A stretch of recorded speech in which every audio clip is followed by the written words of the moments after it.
اب اس پر عمل کرنا یہ بندگی کا تقاضا ہے، اللہ کا حکم ہے، اس کے خلاف کرنا یہ گناہ ہے۔ بٹ نامحرم عورتوں کو دیکھنا، موبائل کے اندر فوائد کے منکرات، ویڈیو، مووی، فلمیں، ننگی تصویریں، بلکہ نامحرم بھی تصویریں، ان کو دیکھنا قرآن کے حکم کے صریح خلاف ہے۔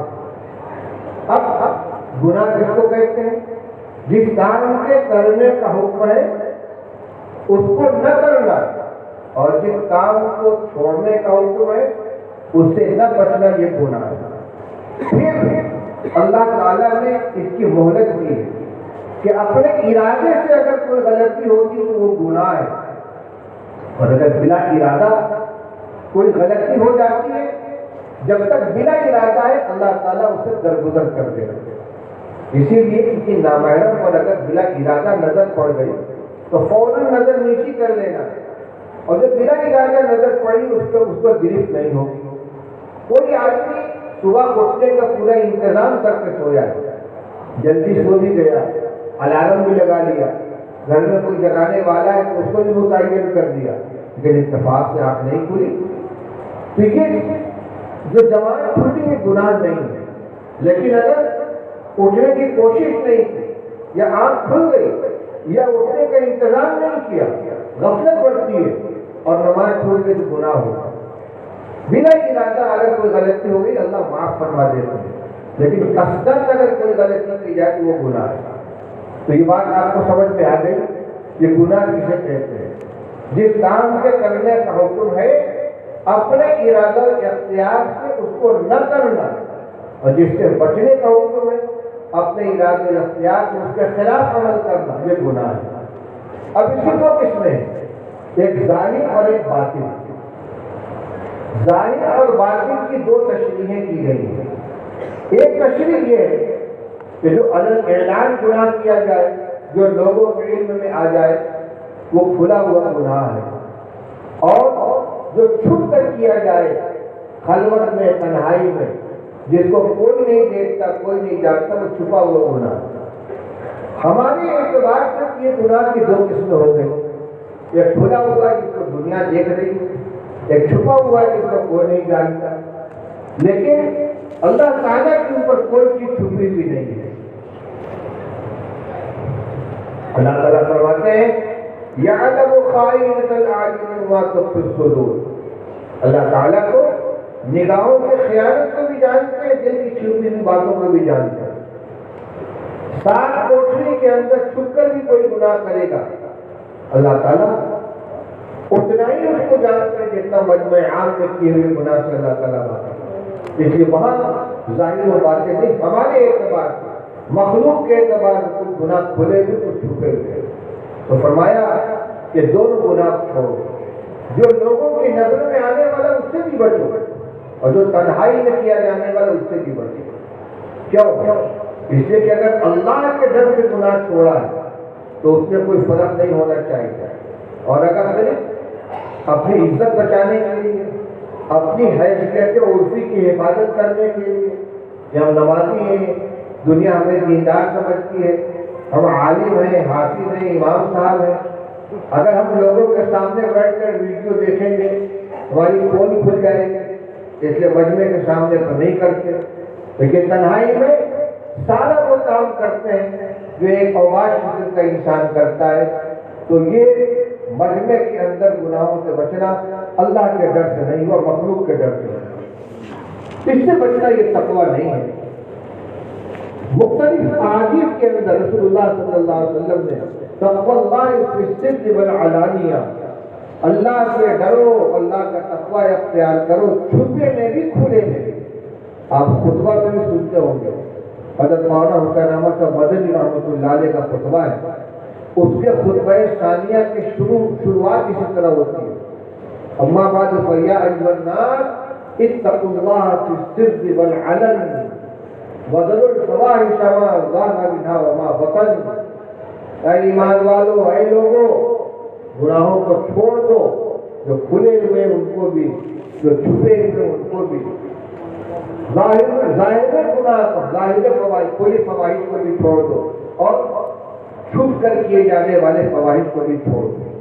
بعض مفسرین نے اس کی یہ بھی تشریح کی ہے، تفسیر طبری وغیرہ میں بعض مفسرین کا یہ قول نقل کیا گیا ہے کہ کوٹھے پر جا کر اگر کوئی بدکاری کرتا ہے، یہ کھلی ہوئی بدکاری ہے، دکان پر گیا ہے، دنیا دیکھ رہی ہے کون جا رہا ہے کون آ رہا ہے، اور چھپ کر چھپا کر خفیہ دوستی کے ذریعے کسی سے غلط تعلق قائم کرتا ہے، یہ چھپا ہوا گناہ ہے۔ وہ ضرور ظاہر ہے کہ وہ باطنوں کے اندر چھپا ہوا گناہ بھی آ گیا۔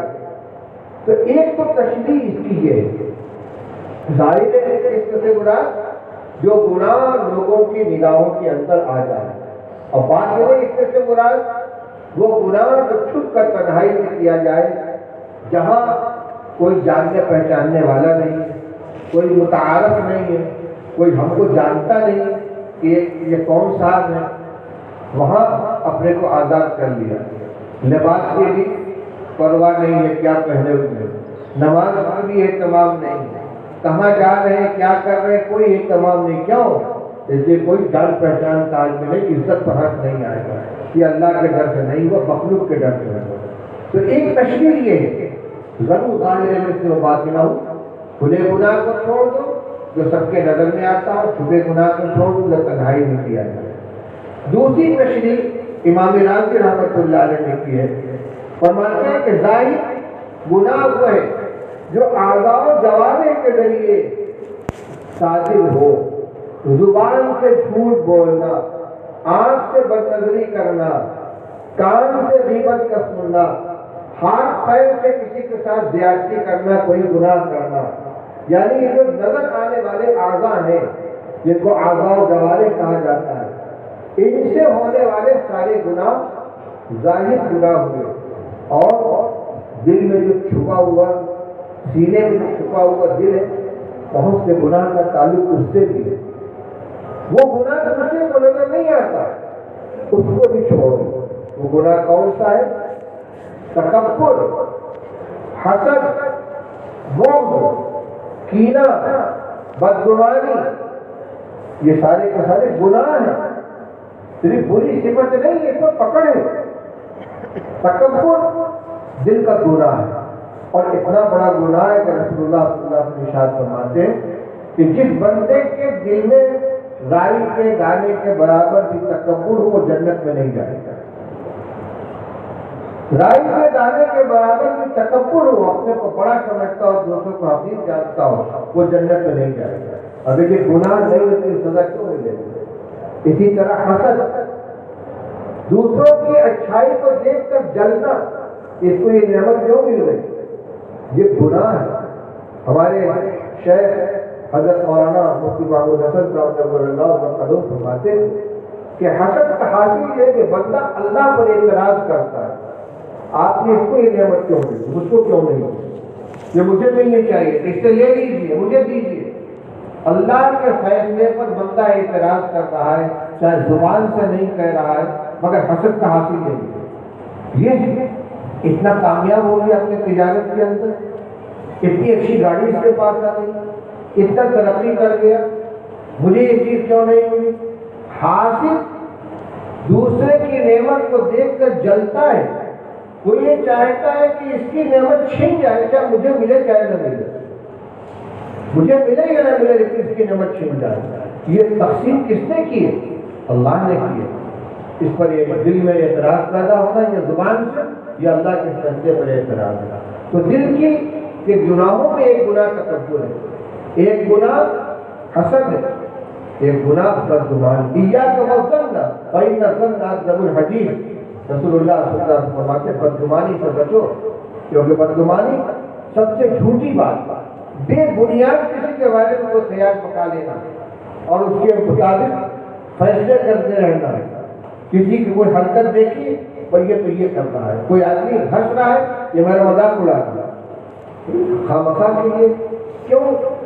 ہمارے حضرت مولانا قاری محمد طیب صاحب رحمۃ اللہ علیہ ایک مرتبہ تقریر فرما دیتے دارالعلوم دیوبند کے سابق معتمد، کہنے لگے اشارے جو ہوتے ہیں یہ مشترک ہوتے ہیں، یعنی ایک ہی اشارہ کئی طرح کا ہوتا ہے۔ اب یہ ہے کہ ایسے ہاتھ اٹھایا، فوری ہاتھ اٹھاتا ہے تو سلیوٹ مارتا ہے، اور آنے والے کو سلام کرنے کے لیے بھی ہاتھ اٹھاتے ہیں اور کسی کو مارنے کے لیے بھی ہاتھ اٹھاتے ہیں. اب آپ کو دیکھ کر کسی نے یوں کیا، اگر خوشگمانی ہوگی تو پہلے والے کو السلام، یہ سلام کر رہا ہے. اور اگر بدگمانی ہوگی، اچھا مجھے دیکھ کے ہاتھ دکھا رہا ہے، مجھے مارنے کو کہہ رہا ہے. ایک ہی عمل ہے، حسن ظن ہے تو وہ سلام بن گیا، اب بدگمان کے تو دھمکی بن گئی. یہ گناہ ہے دل تو ضرور ظاہر ہے کہ وہ باتیں کہوں گا. ایک معنی یہ بھی ہے کہ جو اعضاء و جوارح کے گناہ ہے، ہاتھ سے کوئی گناہ کرنا، عام طور سے گناہ ہاتھ سے ہی ہوتے ہیں. عام طور سے ما اصابتکم من مصیبت فبما کسبت ایدیکم ویعفو عن کثیر.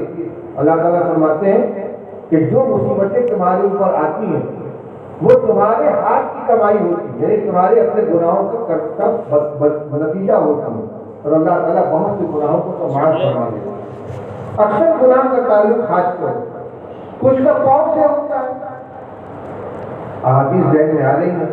ایک روایت میں رسول اللہ صلی اللہ علیہ وسلم نے ارشاد فرمایا کہ العینان تزنیان وزناہما النظر.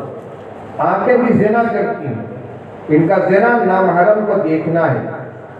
والرجلان تزنیان وزناہما المشی. پیر بھی زنا کرتے ہیں، ان کا زنا اس کے پاس چل کر جانا ہے. والیدان تزنیان وزناہما البطش. اور ہاتھ بھی زنا کرتے ہیں اور ان کا زنا ان کو پکڑنا اور ہاتھ لگانا. والقلب یہوا. اور دل خواہش پیدا کرتا، اس کا یہ گناہ ہے. والفرج یصدق ذلک او یکذب. آخر مرحلہ یہ ہے کہ آدمی عملاً زنا میں مبتلا ہو جائے یا نہ ہو جائے. لیکن حقیقی زنا میں مبتلا ہونے سے پہلے آنکھ بھی زنا کر رہی ہے، ہاتھ بھی زنا کر رہا ہے، پیر بھی زنا کر رہا ہے، دل بھی زنا کر رہا ہے. معلوم ہو کہ گناہ کا تعلق مختلف اعضاء سے ہے. ہاتھ کی طرف بھی زنا کی نسبت کی گئی، پیر کی طرف بھی کی گئی. تو وہ کھلے کے گناہ وہ ہیں کہ جو ان ظاہری اعضاء سے کیے جائیں، اور چھپے ہوئے گناہ وہ ہیں جن کا تعلق قلب سے، دل سے. دل میں کسی کے بارے میں بدگمانی پیدا کرنا، حسد پیدا کرنا، اسی طرح تکبر، کسی کی طرف سے کینہ، دل کے اندر کینہ پیدا کر لینا، یہ ایمان والے کی صفت نہیں. رسول اللہ صلی اللہ علیہ وسلم نے اپنے خادم خاص حضرت انس رضی اللہ عنہ سے ارشاد فرمایا، یا بنیا ان قدرت اور تم یا تمسیا ولیس فی قلبک غش لأحد فافعل. بیٹے اگر تم اس حال میں صبح شام کر سکو کہ تمہارے دل میں کسی کی طرف سے کینہ نہ ہو تو ایسا کر لینا. یا بنیا ذالک من سنتی. بیٹا یہ میرا طریقہ، یہ میری سنت ہے. ومن احب سنتی فقط احبنی. جو میری سنت سے پیار کرے گا وہ مجھ سے محبت کرنے والا ہے. ومن احبنی فقط کان معی فی الجنہ. اور جو مجھ سے محبت کرے گا میرے ساتھ جنت میں جائے گا. آقا کا طریقہ ہے کہ دل میں کسی کی طرف سے کینہ نہ ہو. لہٰذا دل میں کینہ رکھنا، بغض رکھنا، کسی سے بول چال بند کر دینا دل کے کینے کی بنا پر حرام ہے. 3 میں سے زیادہ بول چال بند رکھنے سے منع کیا گیا. اتفاقاً بات چیت نہیں ہو پائی، کوئی حیرت کی بات نہیں، لیکن قصداً دل میں کینہ رکھ کے قطع تعلق کر لیا، کوئی عبادت قبول نہیں ہوگی، کوئی دعا قبول نہیں ہوگی. تو میرے بھائیوں بات پھیلتی جا رہی ہے. جملے کی ابتدائی حصے کو دیکھیے جہاں سے بات شروع ہوئی ہے. اللہ نے ہم سب کو خطاب کیا ہے. ہم کسی طبقے سے تعلق رکھتے ہیں، ہم کسی بھی سطح کے ہوں، دنیا میں نیک سمجھتی ہو، بد سمجھتی ہو، دیندار سمجھتی ہو، دنیا دار سمجھتی ہو، لیکن اللہ کا خطاب سب کو یکساں ہے کہ دیکھو گناہوں کو چھوڑو، گناہوں سے بچو. تنبیہ کی جا رہی ہے ان گناہوں سے بھی بچو جو کھلے ہوئے ہیں، ان گناہوں سے بھی بچو جو چھپے ہوئے ہیں. دونوں معنی کے اعتبار سے تنہائی میں کیا جانے والا گناہ یا دل میں ہونے والا گناہ، یہ چھپا ہوا گناہ ہے. اعضاء سے کیا جانے والا گناہ یا لوگوں کی نگاہوں کے سامنے کیا جانے والا گناہ، یہ کھلے ہوئے گناہوں میں سب سے بچو. کیوں؟ ان الذین یکسبون الاثم سیجزون بما کانوا یقترفون. جو لوگ گناہوں کا ارتکاب کرتے ہیں ان کو جلد ہی بدلہ دیا جائے گا ان کے گناہوں کا. اگر ایمان ہے، اللہ کے فرمان پر یقین ہے، تو دنیا کی ان لذتوں اور آرائشوں زینتوں کے اندر رہتے ہوئے اللہ کو نہ بھولیں، اس کے احکام کا خیال رکھیں۔ جو متفرق چیزیں آپ کے سامنے لائی گئی ہیں، اس کا تعلق ہماری عبادات سے، اس کا تعلق ہماری وضع قطع شکل و صورت سے۔ گاڑی رکھنا رسول اللہ صلی اللہ علیہ وسلم کی سنت ہے، آپ نے حکم دیا ہے آپ کو یہاں وقت الشواری، گاڑی بڑھاؤ، موچو تراشو۔ آج دیکھ لیجیے کتنے مسلمان جو گاڑی رکھتے ہیں اور شریعت کے مطابق رکھتے ہیں۔ آپ نے فرمایا کہ ٹخنے سے نیچے جو لنگی پاجامہ پتلون جو چیز ہوگی جبہ وہ جہنم میں لے جائے گا۔ آج کتنے مسلمان ہیں جو پتلون پہن رہے ٹخنا چھپا ہوا ہے، پاجامہ پہن رہے ٹخنا چھپا ہوا ہے، یعنی قدم قدم پر حکم شریعت کی مخالفت کی جا رہی ہے۔ اور اگر ہمارے سامنے شریعت کا کوئی حکم آتا ہے، دل اس کو قبول کرنے کے لیے تیار نہیں ہوتا۔